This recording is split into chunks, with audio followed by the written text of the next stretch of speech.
자, 오늘 이제 제가 두 가지로 이제니까요 했는데, 첫 번째 뉴스 이제 가짜 뉴스의 진원지 윤석열 이렇게 했고요. 뒤에는 이제니까는 우리가 항상 미국의 금융을 우리가 주목을 하고 살아야 되기 때문에 좋든 싫든 간에요. 그래서 그걸 또 하나 이제 구성을 했습니다. 오늘도 가능한 한 시간을 최소화시키도록 노력을 해보겠습니다. 황소영님 그러면서 들어오셨네요. 신주연님도 들어오셨고요. 아유, 제가 뭐 나라의 보배 정도는 아니고요. 그냥 선생입니다. 여러분들 생활은 어떤지 모르겠지만은 저는 이제 대학 선생을 하다 보니까는 이제 사실 방학이 시작되고 있습니다. 대학의 한 학기, 대학의 1학기가 사실상 이제 끝나가고 있습니다. 제가 속한 대학은 이제 학생들의 최대 관심사가 학점인데 학점 처리만 남겨두고 있습니다. 저는 사실 개인적으로 학점 처리도 끝냈습니다. 엊그저께로 이제 끝냈습니다. 그다음에 이제 학점 처리하는 과정 속에서 학생들하고의 이제 그러니까 일부 학생들하고의 어떤 하나의 이렇게 밀고 당기기가 있거든요. 학생들은 이제 그러니까 좀 더 학점에 연연하고 싶지 않아도 연연 안 할 수가 없죠. 이번 학기는 저한테 좀 특별했습니다. 코로나 팬데믹 이후에 제가 지난 학기에 강의를 잠깐 쉬었었습니다. 그러다 보니까는 사실상 그 이전에는 지난해 1학기까지는 사실은 뭡니까 저기 대면 수업을 못 하고 대면 이 코로나 팬데믹 상황 속에서요 대면 수업을 못 하는 이러한 이제 시간들이 있었습니다. 그래서 본격적인 대면 수업을 완전히 복원한 학기였었고요. 그다음에 대학 선생짓을 이제 얼마 남겨놓지 않았기에 특별한 감정을 갖고 시작했습니다. 그러면서 이제 제가 이제 사실 지난 한 학기를 좀 반추도 해보고 그랬는데요. 대학 선생 짓을 하는 저에게 있어서 학생은 존재 이유입니다. 제가 학생들한테 학생은 선생의 존재 이유다 이런 얘기를 하고 그럽니다. 그래서 이제 학생을 이해하려고 노력해 왔고 학생들에게 좋은 선생이 되려고 나름 노력해 왔습니다. 물론 부족하죠. 그렇지만 개인적으로 항상 노력을 해왔습니다. 제가 학생을 이해하는 작은 버릇 중 하나가 출생 연도입니다. 제가 여러분들 일부는 놀랄지 모르겠지만은 1965년생부터 제가 가르쳤습니다. 제자가 건국대에서 84학번부터니까는 1965년생이거든요. 84학번이요. 65년생부터 올해 입학한 학생들이 2004년생들이거든요. 그냥 그러니까 뭐 우리 흔히 이제 일반적인 기준으로 입학을 하는 이제 연령을 기준으로 얘기하는 겁니다. 그러니까 65년부터 2004년이니까 거의 한 40년 그 터울이 있는 거잖아요. 40년 정도의 터울이 있는 건데 이 가르쳐 오고 있습니다. 이 많은 그 세대들을요. 이제 그러면서 제가 이제 이 출생 연도를 생각하기 시작한 버릇이요. 1993년경부터 생겼습니다. 제 기억을 더듬어 보니까요. 그게 이제 왜 그랬냐면요. 당시 이제 학생들을 이해하려다 보니까 이제 이런 버릇이 생겼는데, 당시에 이제 우리 학과에, 경제학과는 사실, 과거에는 제가 대학 다닐 때는 여학생이 별로 없었습니다. 여학생들은 주로 문과대라든가, 그 다음에 이제 소위 그 당시에 이제 가정대라고 많이 불렀는데, 이런 쪽으로 이제 많이 쏠림 현상이 좀 있었던 시절이었습니다. 근데 이제 경제학과의 여학생 비율은 5% 안팎에 불과했어요. 한 100명 기준으로 할 때 한 5명 안팎 정도뿐이 안 됐었습니다. 근데 갑자기 1993년에 3배 정도로 한 15%로 확 증가하는 거예요. 그러니까 좀 이제 신선한 충격이었죠. 그래서 이제 이거를 이해하기 위해서 제가 생각했던 게 뭐냐면은 출생 연도가 언제지? 이런 생각이 이제 들더라고요. 그러니까 가만히 생각해 보니까 이제 19살을 19년을 빼면 되거든요. 신입생들 같은 경우는요, 일반적으로요. 그러니까 93년에서 19년을 빼게 되면 1974년생이잖아요. 1974년생이고 학교를 그러니까 좀 제가 얘기하는 건 초등학교부터를 얘기하는 겁니다. 80년대 이제 초등학교와 중학교를 다녔고 그리고 고등학교는 90년대를 다닌 이런 이제 세대이더라고요. 근데 이제 우리 세대 같은 경우는 이제 1970년대 중고등학교를 다니고 심지어 대학을 다니고 뭐 이랬던 세대들은요. 누이에 대한 좀 이제 빚진 마음들을 가지고 있거든요. 그러니까 사실 보게 되면 한 집안에서 딸들이 더 똑똑해도 집안 형편이 그러니까 넉넉하지 못할 경우에는 아들, 특히 그것도 큰아들한테 큰아들한테 그러니까는 그 지원을 집중을 하다 보니까는 누이들이 제대로 그러니까는 이 기회를 배움의 기회를 갖지 못하는 경우들 이런 아픈 기억들이 많이 있었었죠. 거기다가 이제 제가 74년생이라고 생각하니까는 딱 떠오르는 게 뭐냐면은 이게 가족계획 세대거든요. 제 기억에는 그러니까 가족계획 세대들이거든요. 그러니까 뭐 둘 만나 잘 기르자 심지어는 뭐 하나도 충분하다 뭐 이러던 시절입니다. 지금은 그러니까는 아이를 많이 낳으면 애국자라는 이런 말이 이제 우리가 자연스럽게 돼버렸지만은 그 당시만 하더라도 소위 말해서 이 그 인구를 억제하는 이런 것들이 사회 분위기가 형성되어 있었었죠. 그 다음에 이제 80년대 이후에 초등학교 일을 다녔다는 얘기는 절대 빈곤이 이제 그러니까 이 시절이 이제 그 끝난 이제 시간이었었죠. 80년대 이후는요. 그래서 이제 중산층 사회로 도약하는 단계에서 성장을 한 세대였던 겁니다. 그러다 보니까 이제 그 당시에 이제 그러니까 지금 아마 그러니까는 혹시 이 방송을 들으시는 분들 중에서 본인이 그러니까는 자녀가 대학에 지금 진학한 이제 자녀가 있는 경우들이 있을 텐데요. 그 경우들은 그러니까는 사실 보게 되면은 지금 현재 그러니까 자녀들하고 상당한 그러니까는 차이를 느끼실 텐데요. 올해 이제 대학을 입학한 1학년이 이제 2004년생이거든요. 그러니까 2004년생이면은 사실은 그 부모가 만약에 한 30살 정도에 그러니까 만약에 요즘 같으면 일찍 이른 나이죠. 30살에 만약에 그 자녀를 출산을 했으면은 30살에 출산을 했으면 역순으로 하게 되면은 2004에서 저기 한 30년을 빼게 되면 84년 아니 84년이 아니죠. 74년생이라는 얘기잖아요. 74년생이면은 지금 우리 나이로는 이제 그러니까 이제 나이 50 이제 임박하신 분들이잖아요. 이런 분들의 자녀가 지금 그러니까 대학에 들어오고 있는 거거든요.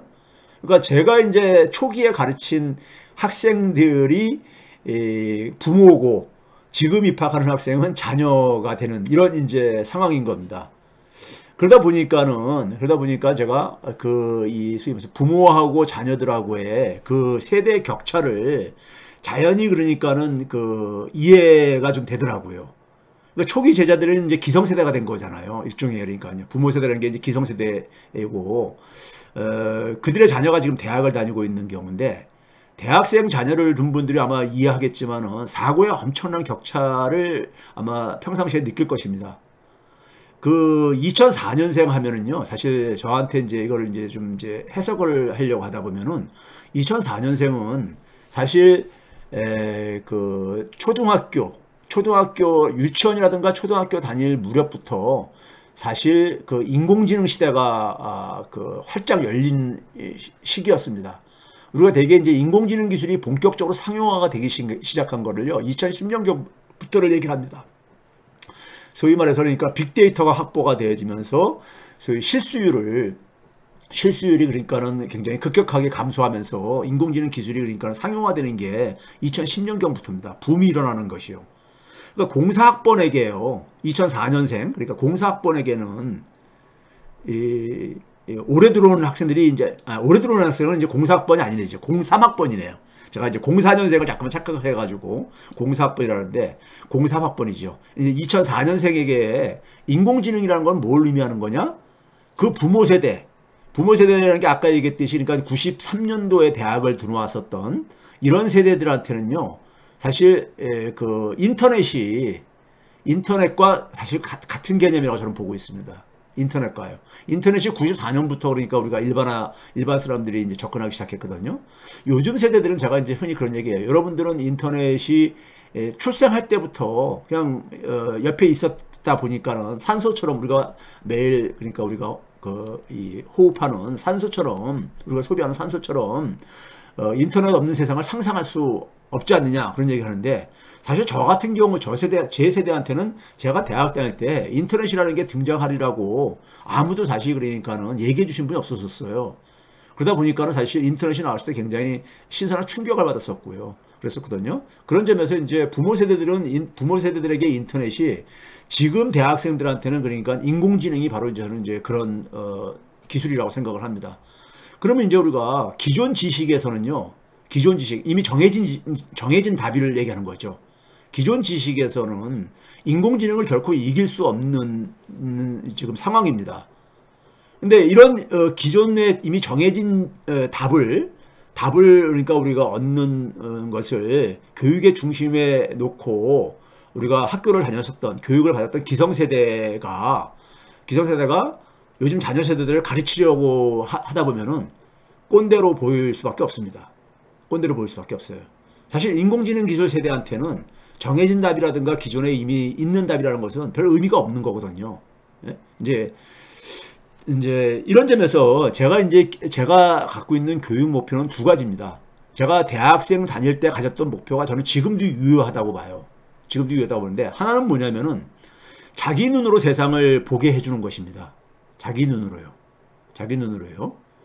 적어도 저는 이제 대학 다닐 때 제가 대학을 졸업하고 나면은 그다음에 이제 실사에 진출을 해야 되는데, 실사에서 제가 하나의 그 성인으로 살아가려면은 내가 속해 있는, 내가 발을 딛고 있는 현실 세계가 어떻게 돌아가는지 정도는 이해를 할 수 있어야 되지 않느냐, 이렇게 생각을 했습니다. 그래서 세상을 제 눈으로 볼 수 있고 싶었어요. 제 눈으로요. 그래서 이제 제가 첫 시간에 학생들에게 이제 일종의 화두를 던집니다. 뭐라고 던지냐면, 여러분은 성인인가 어른인가? 그러면 학생들은 뜬금없다는 표정을 처음엔 지어요. 예? 다시 묻습니다. 그러면 제가 이제 소수 학생들이 반응해요. 네, 맞습니다. 그래요. 그럼 제가 뭐냐면, 성인이란 무엇이냐, 이제 이렇게 질문을 해요. 예를 들어서 미성년자인 고등학생은 우리가 미성년자잖아요, 법적으로요. 고등학생과 대학생의 차이는 무엇인가? 그러니까 대학교 들어왔다고 해서 대학생이라 그러는데, 사실은 여러분들 고등학교 4학년, 5학년은 아닌지 6학년은 아닌지, 제가 이런 표현을 잘 쓰고 그러거든요. 그러니까 고등학생과 대학생의 차이가 무엇인가, 이런 다음 이제 질문을 던져요. 그다음에 바로 이어가지고 제가 이제 학생들이 이제 교수님 지금 무슨 얘기 하려고 하나 이제 궁금해하죠. 제가 이제 여러분들이 대학생이 되면서 달라진 게 뭐냐? 대학생이 되자마자 수강 과목 선택부터 많은 것을 자기 의지대로 선택할 수 있는 자유를 느낄 것이다. 제가 그럽니다. 자유로운 선택이 많아졌다는 것에 여러분 동의합니까? 그러면은 다들 이제 고개 끄덕끄덕거려요. 끄덕이면 동의를 표시하죠. 네? 자기가 그러니까 성인이라는 것에도 동의를 하고요. 동의를 하고, 그다음에 자유가 많아졌다는 것도 동의를 하죠. 그러면 선택이 자기 의지에 따라서 이루어지는 것이라면은 결과도 책임을 지는 것이 맞는가 안 맞는가, 이런 얘기를 합니다. 그러면 마지못한 표정도 있지만 끄떡입니다. 결과도 책임져야죠. 자기가 자기 의지를 가지고 선택을 한 거라면은. 그렇죠? 그러면 대개 이제 사람들의 선택은 말과 행위로 이루어지죠. 말과 행위로 이루어지는데, 여러분은 자기 의사 표현에 사실 책임지고 있는가? 제가 이렇게 이제 마지막 질문을 던집니다. 자기 의사 표현을 책임지고 있냐, 이거예요. 예를 들어서 평소 여러분들의 언행 중 대부분은 언론의 기사나 정치인의 발언 등에 대한 댓글 달기부터 디지털 공간에서 이루어지고 있지 않는가? 자신의 댓글에 대해서 여러분은 책임을 질 수가 있는가? 제가 이걸 이렇게 질문을 합니다. 여러분들이 그러니까 많은 댓글을 달는 경험들을 가지고 있을 텐데, 그 댓글들에 대해서 책임을 질 수 있는가? 근데 여러분들이 댓글을 다루는 그 댓글의 재료가 되는 대부분의 정보는 언론에서 얻은 언론 기사라든가 대통령 등 공직자 등의 발언에 기초하고 있지 않는가? 그런데 만일 그 기사나 그 발언이 잘못된 것이라고 여러분이 유포하는 댓글에 대한 책임에서 여러분은 자유로울 수 있는 것인가? 여러분이 성인이라면, 예? 저는 이제 고등학생까지는 그런 언론 기사나 공직자 발언을 인용할 때 책임지지 않지만, 왜? 미성년자이기 때문에요. 어른이 잘못 제공한 거기 때문에 어른한테 책임을 물어야 되는 거죠. 근데 여러분은 성인이 아닌가? 성인이기에 여러분들의 단 댓글에 대해서 책임에서 벗어날 수가 없다, 이겁니다. 잘못된 정보를 제공한 기자나 공직자 등을 일일이 고소할 수도 없지 않습니까? 이런 얘기를 해요. 그러면 이런 문제를 해결하려면은, 즉 자기가 선택한 그러니까는 발언이라든가 자기가 한 행위에 대해서 책임을 지려면은 결국은 세상을 다른 사람의 눈으로 보지 않고 자기 눈으로 볼 수 있어야 하지 않겠나, 이런 얘기를 합니다. 자기 눈으로 볼 수 있어야 되지 않겠냐, 이거예요. 그냥 언론에 있는 거를 그대로 옮겨 쓰는 것은 그건 자기 눈이 아니죠. 언론의 눈이고 기자의 눈인 거죠. 정치인의 얘기를 그대로 댓글에 옮겨야 된다면은 그것도 마찬가지로 정치인의 눈인 거죠. 자기의 눈이 아니죠. 물론 이제 그러니까는 자기가 자기의 눈으로 보더라도 같은 내용일 경우에는 상관이 없습니다. 하지만은 그것이 자기의 눈으로 그러니까 검증이 되지 않은 자기의 눈으로 검증이 안 된 것을 그대로 옮겨 쓰는 것은 그건 남의 눈으로 세상을 보는 거죠. 그러면서 이처럼 이제 성인, 즉 우리 선조들이 말한 어른이 된다는 것은 쉽게 되는 존재가 아니다. 제가 이런 얘기를 해요. 우리가 민주사회에서 시민이 많은 자유를 누립니다. 표현의 자유를 누리죠. 는 것은 그들이 성인 역할을 할 수 있을 때 가능한 것을 의미하는 겁니다. 성인 역할을. 예? 이게 산이 우리가 흔히 얘기하는 민주시민이죠. 민주시민으로서의 어쨌든 간에 자격인 거죠. 민주시민은 사실 그렇게 쉽게 되는 것이 아닙니다. 민주시민이라는 것은요.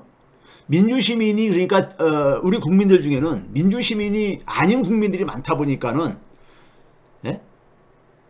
저러한 우리가 윤석열 정권 같은 정치적 선택을 하게 되는 거예요. 민주시민으로 우리 사회가 대다수 시민들이 구성된다면 우리 사회에 적어도 그러니까 항상 뭐 소위 흔히 말해가지고 나라 팔아도 그러니까는 국힘당을 찍는 30% 35%는 존재할 수가 없습니다. 존재할 수가 없어요.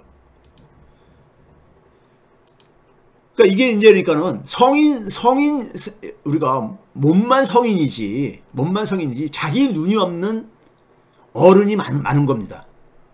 많은 거예요.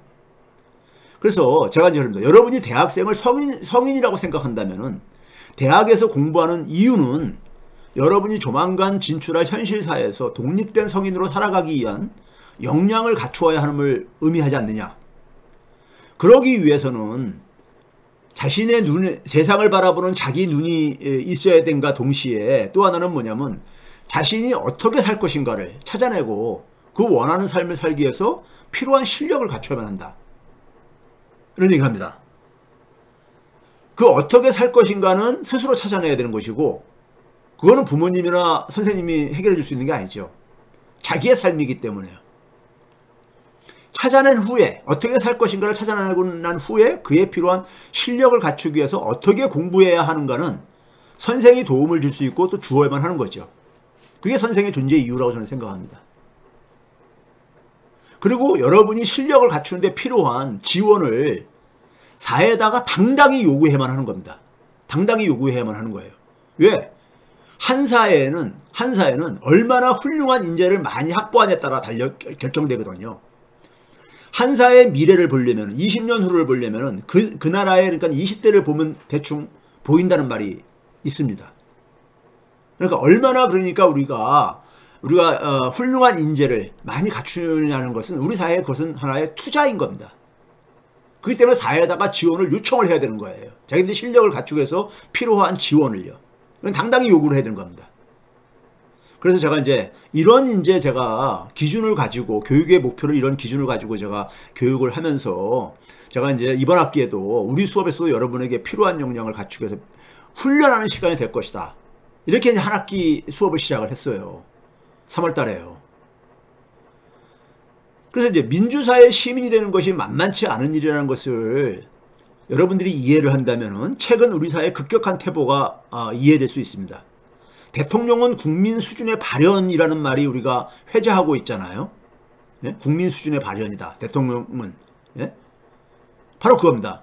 국민은 대다수 우리가 선거권을 가지고 있는 시민들은 성인이지만은 자기 눈이 없는 성인이 많습니다. 자기 눈이 없는 성인이요. 예? 그러니까 지금 뭐냐면 언론이 준 하나의 언론의 눈으로 세상을 바라보고 해석하고 있는 거죠. 그거는 그러니까 사실은 민주시민이 아니죠. 언론이 주는 기준대로 하게 되면 결국은 조선일보가 주는 기준대로 세상을 바라보고 그러다 보면 윤석열 아니라 윤석열보다 더 심한 사람도 사실은 뭐 선택이 되지 말란 법이 없는 거죠. 그러니까 시민사회 구성원들이 진짜 성인이 되지 못할 때 그 사회는 야만 사회로 추락하는 것을 우리는 지금 현재 경험하고 있는 겁니다. 자기 눈이 없는 시민은 조종당하기 쉽기 때문입니다. 자기 눈으로 그러니까 세상을 바라보지 못하니까요. 남의 눈으로 그러니까 세상을 바라보니까 남이 제공하는 기준을 가지고 세상을 그러니까 우리가 이해할 수밖에 없잖아요. 저는 그래서 특수하게 자기의 경제적인 이익이라든가 자신들의 사적 이익에 도움이 되기 때문에 윤석열을 선택한 사람들도 있습니다. 근데 윤석열을 지지한 사람 중에서 많은 국민들 중에서는 잘할 줄 알고 지지했다 이런 분들이 있죠. 이런 분들은 제가 감히 말씀드리는데 세상을 보는 자기 눈이 없는 국민들입니다. 예? 그럼 최 교수가 무시하냐 그럴지 모르겠는데 결과가 그렇잖아요. 제가 오늘 그걸 보여드릴게요. 우리 사회 많은 성인이 자기 눈이 없는 것은 기본적으로 교육 실패의 산물입니다.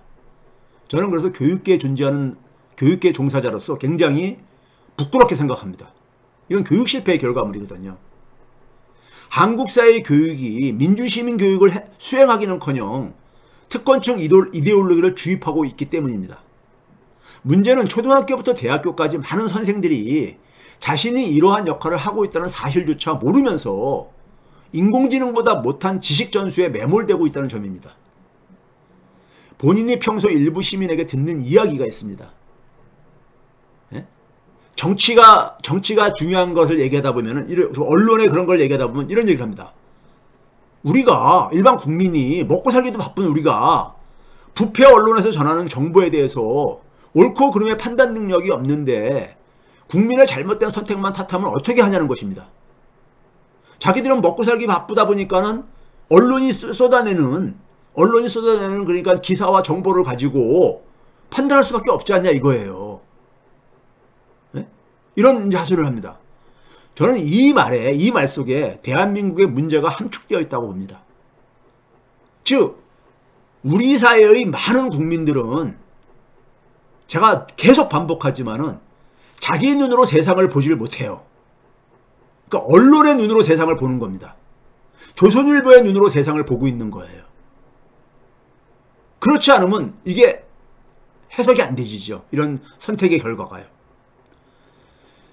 결국은 뭐냐면 교육 실패거든요. 교육 실패로 자기 눈을 갖지 못한 시민이 부패 언론에 의해서 조종당할 수밖에 없는 현실입니다. 우리가 언론 탓 얘기하지만은 그 이전에 사실 교육 실패의 문제가 더 근원에 있습니다. 민주시민 교육이 안 된 거죠. 가장 기본적인 민주시민 교육이. 우리가 고등학교의 교육의 목표의 핵심적인 목표가 민주시민 양성입니다. 근데 그게 안 되고 있잖아요. 인공지능보다 못한 이미 기존에 정해진 답을 그러니까는 얼마나 빨리 습득하냐 이런 것만 그러니까 우리는 매몰되어져 있잖아요. 우리 현장의 교육은요. 게다가 민주정권이 개혁에 대한 실력 부족을 드러낼 때 우리 사회 특권층은 하이에나처럼 달려듭니다. 부패 언론을 선두로 한 특권층 카르텔이 미래가 보이지 않는 국민을 탐욕의 눈에 갈기갈기 찢어져서 서로 물고 뜯는 금수로 만들기 때문입니다. 우리가 그래서 정권 뺏긴 거예요. 예? 부동산 폭등하는 상황 속에서 그 결과가 그러니까는 그거 가지고 노무현 정권 때도 당했고 문재인 정권 때도 부동산 때문에 결국 당한 거 아닙니까? 예? 당한 거잖아요. 제가 그래서 그렇게 목 아프게 예? 모피아 개혁을 제가 얘기를 했던 겁니다. 주장을 했던 겁니다. 모피아 개혁하지 않으면은 이런 현실이 반복될까봐. 국민이 금수로 되게 되면요. 국민이 금수로 변하게 되면은 민주정권은 국민에 의해서 타살당합니다. 국민에 의해 타살당해요. 이처럼 우리 사회의 위기의 한복판에 부패 언론이 있습니다. 유시민 작가 등이 즐겨 쓰는 사형 언론보다 부패 언론이라는 표현을 내가 선호하는 이유는 이들이 정치검찰이나 모피아 등과 더불어서 공공자원을 사유화하여 사적 이익을 추구하는 반사회적 집단이기 때문입니다.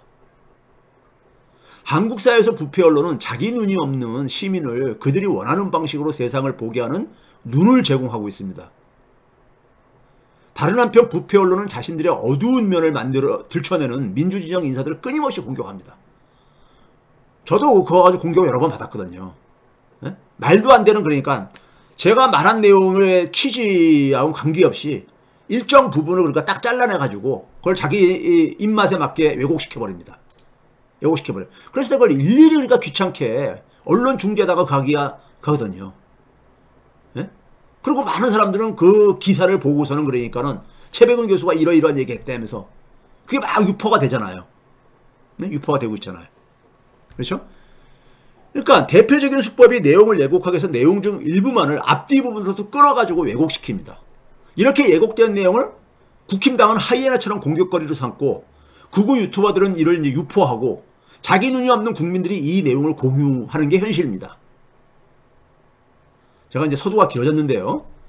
제가 교육의 목표는 자기 눈을 갖게 해주는 겁니다. 세상을 보는 자기 눈을 갖게 해주는 것이 대학 선생이라고 인물하고 생각하기에 이번 학기에 만난 학생들에게도 그러한 목표에 초점을 맞추었습니다.